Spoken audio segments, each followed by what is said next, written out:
the star of Nightique, Edward St. Pay. Welcome to the program. I'm Edward St. Pay, your host for this edition of Nightique. Well, I'd like to mention tonight we have Dr. Luis Almeida with us. He's a university professor, and he advocates disconnecting from the machine, unplugging from all of our devices, the information overload. And we'll find out why he thinks it would be healthy if we all do a little bit more of that unplugging. But first, we've got big news tonight from North Korea on the international news front. North Korea's Kim Jong-un warned his subjects in a recent speech that unless they profess complete loyalty to him, you'll be eating grass, is what he said. Willie Nelson immediately booked a direct flight to Panmunjom.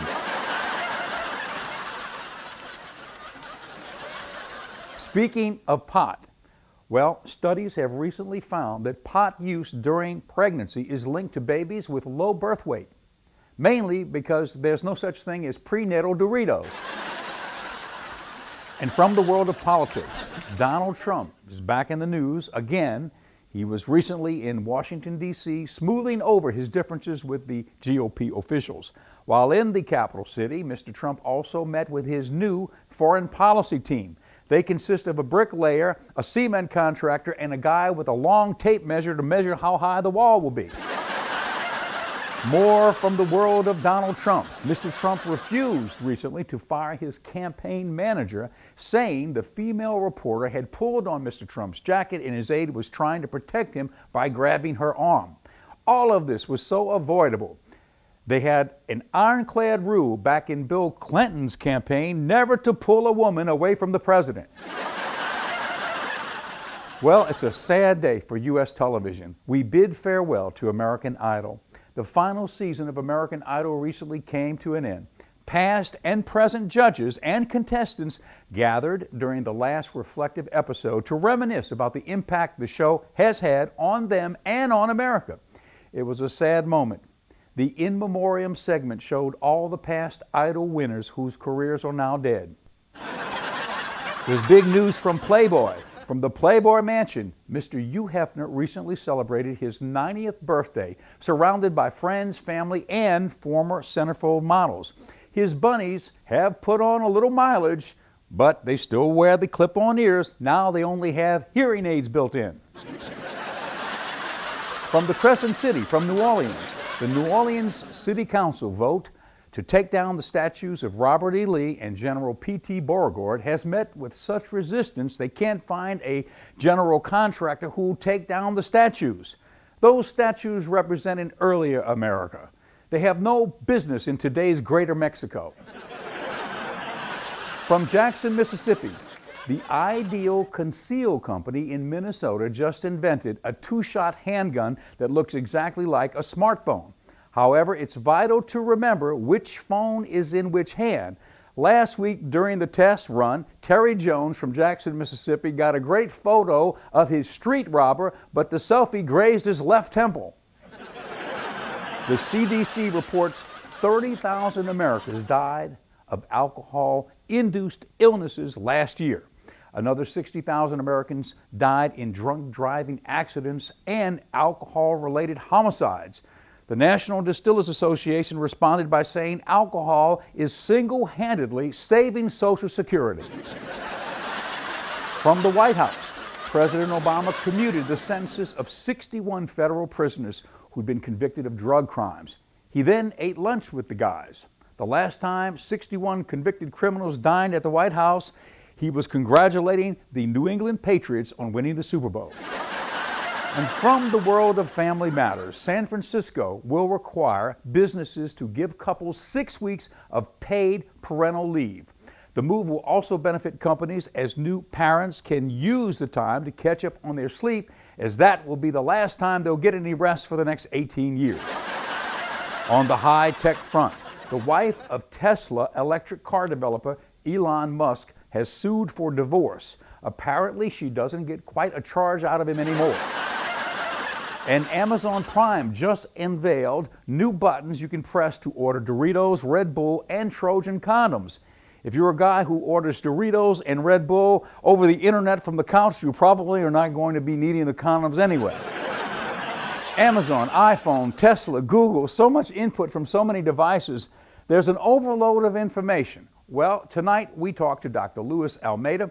He's a communications professor, and he says we should think about unplugging from this information overload for our own sanity. We'll talk to him about unplugging from the machine after these words. Stay with us. We'll be right back with more of Nightique after these messages. This is our Graze box. It's a great way to snack. Fresh, tasty, and created using only the best ingredients. Choose from our range of over 90 delicious snacks. We'd like to invite you to try a hand-picked box for free. Go to graze.com and we'll send a free box directly to your office or home. It may even help you keep your hand out of the cookie jar. Go to graze.com and enter the code GRAZE34 for a free box. Graze.com. Snacking reinvented. And now back to more Nightique. Well, we'd like to welcome Dr. Luis Almeida. Thanks for coming, Doc, and we Thank you. appreciate you taking the time to come on Nightique tonight and talk about unplugging from technology. I'm glad to be here. Now, we are so connected. I mean, I could, just speaking for myself, through the years of being in television, satellite uplinking, and all the different technology that we've dealt with, you become enamored with an artificial world. And it's so pervasive today with cell phones and all of the different devices that we've got. Are we too connected to those technologies right now as a human race? There is no question about that, Ed. The way of how we are consuming technology is so ingrained in us in this new generation that to a degree I think we're actually starting to lose a little bit of our humanity. We're not really communicating as much in the way that maybe we should. Yet, through years of evolution of the human species, what's happening is that it almost feels that we're becoming a new species on how we are interacting with technology and putting to the side some of the behaviors, the known behaviors that we have acquired through the years. So yeah, absolutely. And the young people are so trained in it from such a young age. They're so able to manipulate the technology in a very easy way. They live with it, right? So it's even more impactful for those young folks because they know nothing different, right? That is exactly right. Now, one of the interesting points of that is that just because the kids, the new generation, they're using the computer, the computers and the technological devices that we have available today, doesn't mean that they are necessarily the most technological. Now, let me explain this because there's a lot of confusion into this. Just because let's say a college student, right, the University of Miami, can actually go to a computer and log into Facebook, doesn't mean that that student actually knows a lot about technology. And after the question that I like to ask and in my research is that, well, you're technological. Okay, I understand you grew up with going to social media and all these things is all wonderful. Can you produce an Excel spreadsheet? How do you program like this new system? Can you program in C++? And very quickly, what ended up happening is that we find out that computer technology, to a high degree, is a consuming thing rather than a creating thing. And we're seeing a little bit of that already in society. I see. And now, we're going to talk about some of the important reasons why it's very important that everybody find time to unplug. We're going to talk about some of the reasons tonight on the program. Powering down helps remove unhealthy feelings of jealousy, envy, and loneliness. So researchers have discovered that 1 in 3 people feel worse after visiting Facebook than before they got on. They see many things happening with other people and they might feel lonely or they might feel jealous or envious of different things that they're seeing there. That's something that's true, isn't it? Yeah, absolutely. And as a matter of fact, if we do a little bit of a science of observation, what you're going to find out is that folks often go to social media not when they're happy. So folks tend to go to social media when they don't have anything to do. Maybe lonely. Yeah, exactly. So think about it. When you actually go to the grocery store, right? And let's say you have like a longer line, the first thing that folks tend to do is to go to the cell phone and check Facebook because they don't have anything else to do, right? but they didn't choose to go to, in this case, in this example, they did not choose to go to the supermarket to check Facebook. They went to the supermarket to buy their groceries, and then they happen to use Facebook when they're bored. It's intriguing how those things actually tend to develop. I have so many friends on Facebook who I do not know.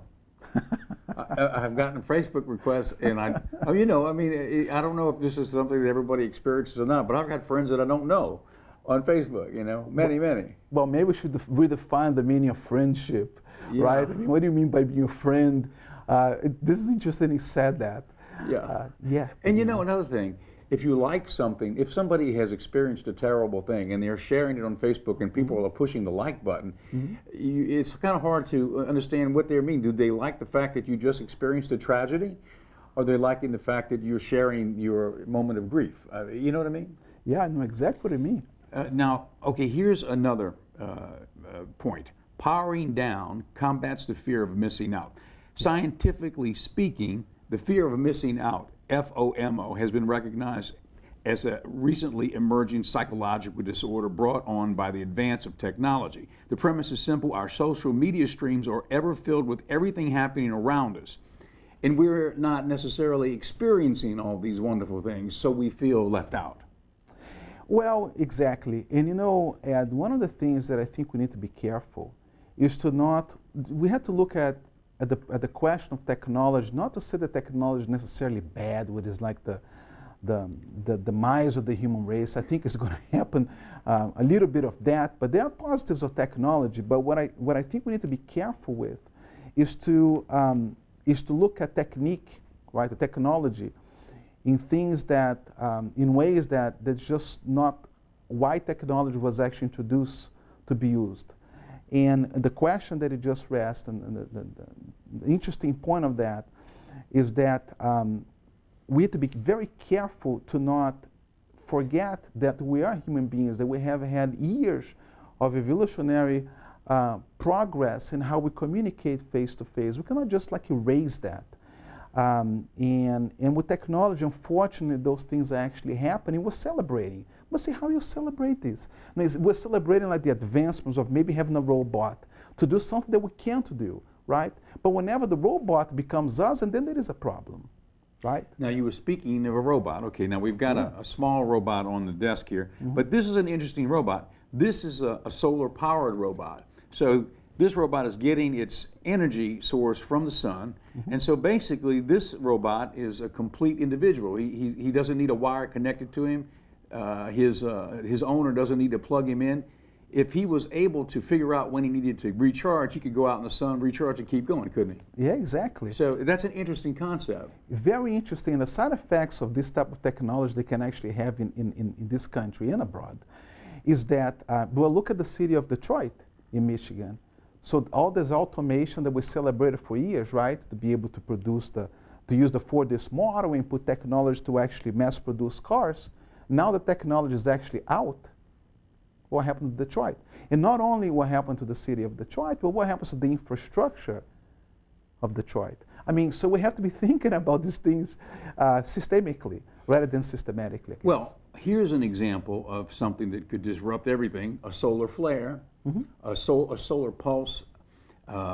This type of a radiological event could knock out the grid, let's say, and all of electricity and the computers. What then? Do you remember the Hurricane Katrina? Yeah, I remember it very well because I'm from New Orleans, and I remember that it was as if we've shifted back to the medieval time. Exactly. See, but this is what I've been saying for years, Ed. We should celebrate systemic processes, and sometimes those systemic processes are actually older processes. So CB radios were how we communicate under the Katrina disaster, right? It wasn't because of technology. The lines were totally clogged because the disaster of Katrina did not allow us to actually use the new techniques. Something that we're losing also, solitude. Solitude is harder to find in an always connected world. Solitude grounds us to the world around us. It provides stillness and quiet required to evaluate our lives and reflect on the message in our hearts. And when we're connected electronically, and we've got this data coming at us nonstop from all directions, it's hard to find a meditative position and just chill out, isn't it? Yeah, exactly. As a matter of fact, since you mentioned that, I gave an interview to the Brazilian newspaper O Globo, which is one of the biggest newspapers in South America. Certainly, if not the biggest, one of the biggest in Brazil. And I have it here on my notes. Here it is, and I can translate to you if you like. Yes. The human beings were not made to stay on a computer all the time, says researcher. And in this interview, which was about like a full page on a newspaper, we talk exactly on that, on the importance of actually having to relax, to be able to get out and feel a little, being a little more human, which is part of what we're supposed to do, right? We sleep for 8 hours for a reason. We're not made to sleep for 3 hours and wake up in the middle of the evening and think about some of the things that we did not solve the day before, right? Right. Okay, we're going to continue the conversation. We're going to take a break, and we're going to unplug for a minute, and we're going to come back with Dr. Almeida. Stay tuned. We'll be right back with more of Nightique after these messages. Did you know home appliance and major system breakdowns cost homeowners an average of $1,700 per year? American Residential Warranty can help cover those costs with home service plans starting at less than $1 a day. Plan options include coverage for central air, heat, and ductwork, Water heaters, interior electrical systems, and plumbing. major kitchen appliances, and more. Call now. There's no obligation. But hurry, if you wait until you need a home service repair, It'll be too late. When you are looking to further your education, there's only one university that towers above the rest, Jackson State University. Jackson State University is one of the leading universities in research, technology, and innovation, graduating more than 1,300 students annually and a consistent growth in revenue. Jackson State University is ranked #1 amongst the HBCUs in research and development. Make the right choice, the one choice, one Jackson State University, changing lives one student at a time. And now back to more Nightique. We're talking to Dr. Luis Almeida. He has been a professor at Penn State. Now he is a professor here at Jackson State University. And we're talking about the need to unplug from technology, which we're finding it harder and harder to do. We're making some various points. Now, life at its best is happening right in front of you. And that's the real world, the unfiltered, authentic world. But if we're too busy staring down at our screen, we miss everything. You agree with that? Sure, of course I do. And one of the things that makes us human is the ability for us to remember some of our experiences in life. My wife and I, in fact, were talking about some of those topics when we went to a vacation. Said, well, man, if we can actually, we don't have to necessarily go to New Orleans, where you come from, right? To be able to experience New Orleans from the visual side. You can go to YouTube and go places online and actually check it out. But I'll bet you that once you go to New Orleans, you can actually smell, right? There is the sense of smell, like some of the things that we feel just by going to a place. When we went to New Orleans a few years back, I actually enjoyed going to the aquarium. I mean, things like these that it's difficult to not enjoy when you actually go in person. So we do lose a lot when we actually don't live life as we understand. The natural world around us. Powering down promotes creation over consumption. So when we're involved with media online and we've got the barrage of information, we're basically consumers, and we don't have time to create. So that's not a good thing. We get out of balance as a society, would you say? Well, exactly. Now, again, you go back again to the systemic thinking of this, Ed, because if we don't have the brains who are able to produce the businesses, and I have said this for years in higher education, just because we educate folks, educate the students to be able to go out and actually work in a company, the business of information sometimes doesn't produce anything, right? So it may produce, well, I shouldn't say that, let me go back again. Maybe produce some, it helps us to make some better decisions by being better informed. But if we're not producing a tangible product, right, or being able to actually produce, let's say, like a I don't know. A drone. This drone. Yeah. You know. That's a good choice. You know. A drone. Yeah. I mean, the positive and negatives of the drone. Let's make sure that we're on the same page here. But what I'm trying to say is that being able to actually produce a product is important. And in our society in the United States, and I can say about, that is the same thing in Brazil where I come from, that we're missing that. I think that the new generation is too focused on being able to actually consume. Consume, right. You don't have time to think about new creative projects or whatever it might be because you're so busy looking at somebody else's output of product, whatever that might be, as a consumer. Yeah, exactly. But you know what? But those are some of the things that we need to talk more in an open forum about. That is that it's not that it's bad to be on a computer, that we should not be going to social media. Those things are actually, there is a place for that. Moderation. Yeah, exactly. Because but the problem becomes when we actually make our lives, and then we're missing the opportunity to actually go and enjoy the city of Houston, right?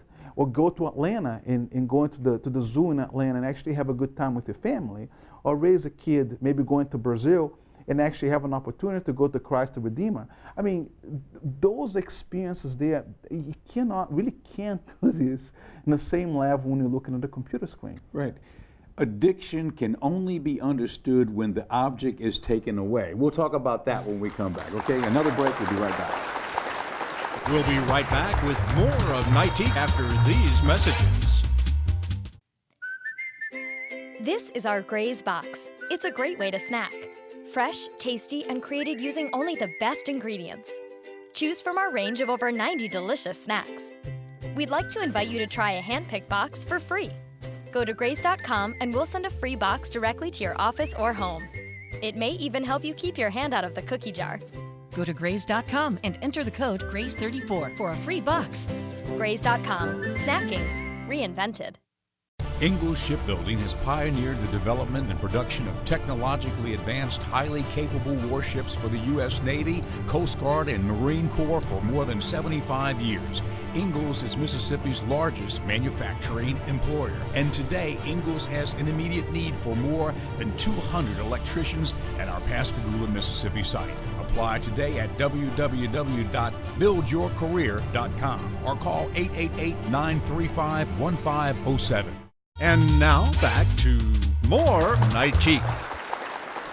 We're talking to Dr. Luis Almeida from Penn State and Jackson State University, a communications professor. We're talking about the need to unplug from our world that we're so plugged into, technically speaking.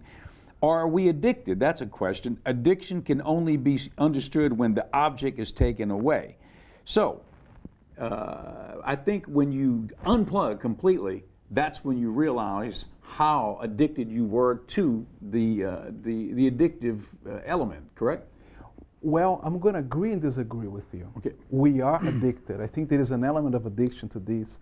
And in fact, one of my acquaintances in church, his name is Gila Marsh, is a physician here in Mississippi. We're talking about that over the weekend, over lunch. It's interesting that you asked that question. But his area of research deals more with stress and how things actually operate and how that's going to have an impact on allergies. But we talked a little bit about this. I think we're actually beyond the question of addiction. I think we're becoming conditioned to actually use the computer, which is actually one step beyond addiction. Sure, I think that the elements of addiction are there, but I think we're maybe one step ahead of this. We're being conditioned to actually use the machine. Yeah, it's even worse. Yes. Okay, life is still about flesh, blood, and eye contact, which we're losing because we can send messages without that contact, via text or whatever. Another thing, isn't it? Yeah, but that is definitely happening. Yeah. There is no question. So those are 7 elements as to why it's not good to be too plugged in. Now, what can one do? Now, a couple of recommendations that have come down, or power down for one period of time each day where you're completely unplugged. Another recommendation would be to take extended breaks from technology. This particular person that we're referring to that did research said that for 40 days out of every year, he unplugs completely for a period of time, or maybe a day or two, whatever. You want to weigh in on that? Sure. Maybe we can actually get another way to unplug. So this is a fortune cookie. Yes, it is. And in that fortune cookie, I would imagine there's some advice. Sure. What is it? It's precisely. And one of the ways that you can actually unplug, Ed, is to, let's see, read a book or 2 or 3. So sometimes just going to the original medium of paper is a way to actually get out from the computer, reading a book. Doc, thank you for being with us. Thank you. Dr. Luis Almeida from Jackson State University and formerly Penn State, weighing in on the need to unplug. We'll be right back with more of Nightique after these messages. Did you know home appliance and major system breakdowns cost homeowners an average of $1,700 per year? American Residential Warranty can help cover those costs with home service plans starting at less than $1 a day. Plan options include coverage for central air, heat, and ductwork, Water heaters, interior electrical systems, and plumbing. major kitchen appliances, and more. Call now. There's no obligation. But hurry, if you wait until you need a home service repair, It'll be too late. When you are looking to further your education, there's only one university that towers above the rest, Jackson State University. Jackson State University is one of the leading universities in research, technology, and innovation, graduating more than 1,300 students annually and a consistent growth in revenue. Jackson State University is ranked #1 amongst the HBCUs in research and development. Make the right choice, the one choice, one Jackson State University, changing lives one student at a time. And now back to more Nightique.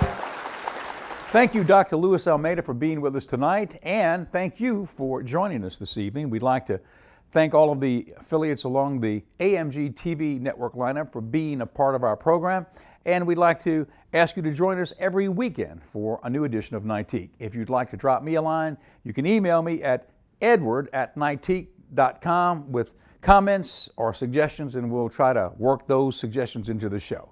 From all of us at Nightique, see you next week.